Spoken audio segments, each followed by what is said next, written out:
Tahukah Anda, Posyandu bukan hanya tempat menimbang bayi. Kini, Posyandu hadir dengan 6 layanan wajib yang sudah menjadi standar pelayanan minimal atau SPM.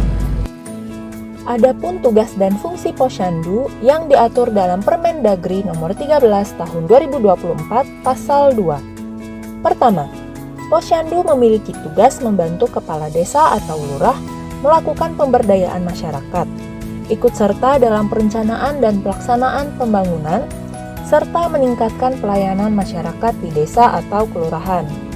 Kedua, tugas Posyandu sebagaimana yang dimaksud pada ayat pertama dilaksanakan berdasarkan standar pelayanan minimal dalam bidang pendidikan, kesehatan, pekerjaan umum, perumahan rakyat, ketentraman, ketertiban umum, dan perlindungan masyarakat, serta sosial.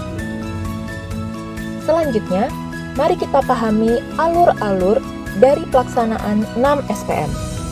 SPM bidang pendidikan.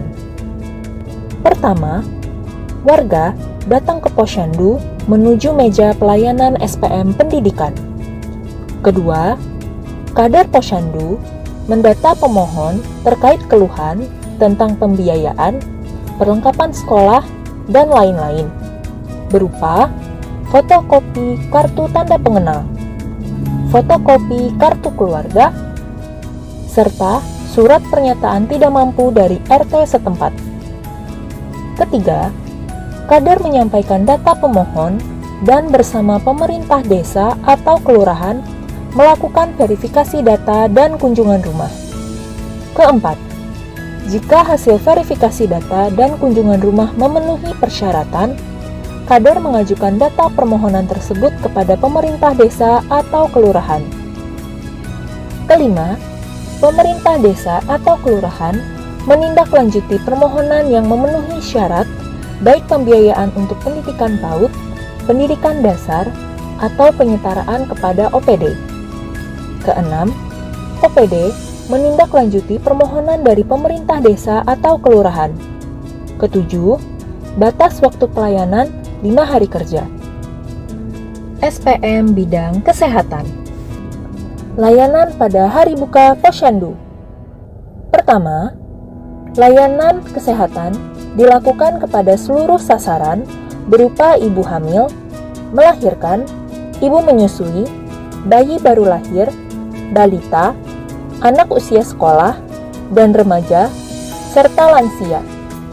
Kedua, layanan tersebut melalui 5 langkah yang meliputi langkah pertama, pendaftaran, langkah kedua, penimbangan atau pengukuran atau deteksi dini resiko, langkah ketiga, pencatatan, langkah keempat, pelayanan kesehatan, dan langkah kelima, penyuluhan kesehatan.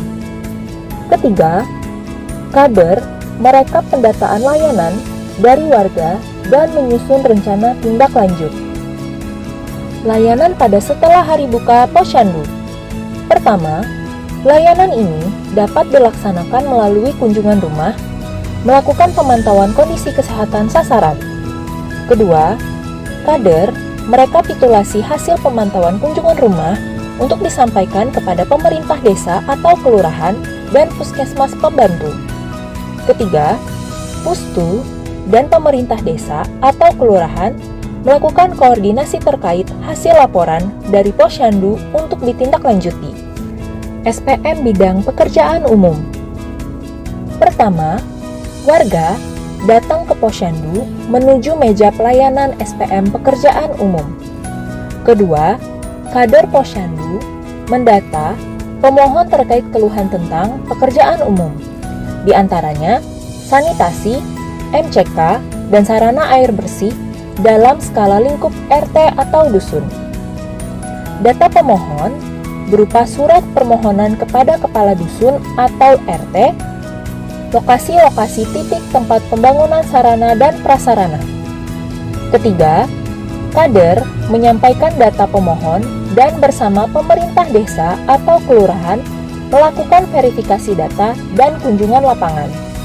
Keempat, Jika hasil verifikasi data dan kunjungan lapangan memenuhi persyaratan untuk dilakukan renovasi atau perbaikan, kader mengajukan data permohonan renovasi atau perbaikan kepada pemerintah desa atau kelurahan. Kelima, pemerintah desa atau kelurahan menindaklanjuti permohonan yang memenuhi persyaratan ke OPD terkait.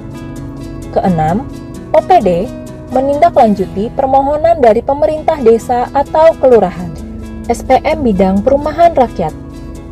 Pertama, warga datang ke Posyandu menuju meja pelayanan SPM perumahan rakyat.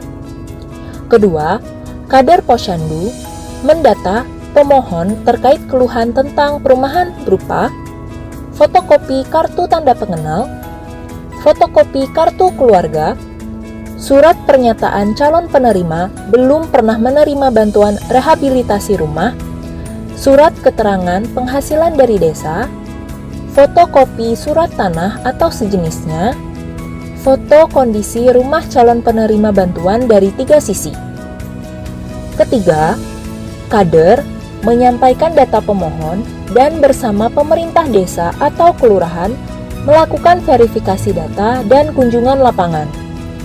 Keempat, jika hasil verifikasi data dan kunjungan lapangan memenuhi persyaratan untuk dilakukan renovasi atau perbaikan, kader mengajukan data permohonan renovasi atau perbaikan kepada pemerintah desa atau kelurahan. Kelima, pemerintah desa atau kelurahan menindaklanjuti permohonan yang memenuhi syarat ke OPD terkait. Keenam, OPD menindaklanjuti permohonan dari pemerintah desa atau kelurahan. SPM bidang Trantibum Linmas mencakup kebakaran, narkoba, KDRT, asusila, bencana, trafficking, illegal logging, premanisme, terorisme, imigran gelap, dan illegal fishing. Pertama, masyarakat dapat melakukan pengaduan langsung dengan cara datang langsung ke pos pelayanan terpadu di kantor desa atau kelurahan. Kedua, informasi pengaduan berupa nama, alamat, nomor kontak, dan data identitas diri. Pengaduan dapat diabaikan jika pengadu tidak menyebutkan identitas diri dan tidak ada kontak yang bisa dihubungi. Kerahasiaan dan keselamatan pelaporan dijamin oleh negara. Ketiga, pengaduan masyarakat yang diterima dilakukan pengkajian dan identifikasi permasalahannya oleh bidang Trantibum Linmas dan akan ditindaklanjuti setelah mendapat persetujuan dari kepala desa atau lurah. Keempat, laporan hasil pemeriksaan atas pengaduan masyarakat dapat disampaikan kepada kepala desa atau lurah apabila pengaduan dapat diselesaikan di lingkup desa atau kelurahan, maka urusan pengaduan akan selesai. Jika pengaduan tersebut diperlukan penanganan khusus, maka kelima, selanjutnya diteruskan kepada OPD terkait atau kepolisian untuk ditindaklanjuti. SPM bidang sosial. Pertama, warga datang ke Posyandu dan menyampaikan keluhan terkait layanan sosial yang merupakan cakupan pada bidang SPM sosial, yakni layanan disabilitas, anak terlantar, lanjut usia, tunas sosial berupa gelandangan dan pengemis, dan perlindungan jaminan sosial bagi korban bencana. Kedua, kader Posyandu mendata pemohon terkait keluhan warga tentang cakupan layanan SPM berupa fotokopi identitas diri sasaran, penjelasan gambaran mengenai keluhan yang disampaikan, dan surat pernyataan dari pemerintah desa atau kelurahan untuk ditindaklanjuti kepada supra desa atau kelurahan. Ketiga, kader mereka pendataan layanan dari warga dan menyusun rencana tindak lanjut. Keempat, kunjungan rumah oleh kader didampingi oleh pemerintah desa atau kelurahan dan petugas terkait. Kelima, pemerintah desa atau kelurahan menindaklanjuti keluhan atau permohonan tersebut kepada kecamatan untuk ditindaklanjuti kepada OPD terkait. Demikian penjelasan tentang pelayanan 6 SPM Posyandu. Terima kasih.